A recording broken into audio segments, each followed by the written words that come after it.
Oh, buti andito ka na. Sino ba yung babae kausap mo kanina?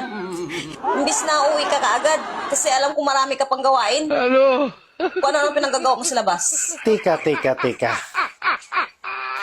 Magka-boarding house lang naman tayo. Kung anong gusto kong gawin sa buhay ko, malaya ako dahil wala naman akong asawa. At bakit ka apektado? Nagsisilos ka ba? Hindi oh. Kapi ka muna. Ay, salamat ha.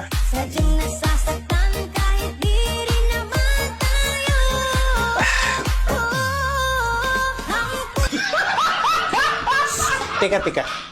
Kung nakalatan ako may gusto ka ba sa akin? Bakit? May sinabi ba kung may gusto ako sa'yo? May ebidensya ka ba?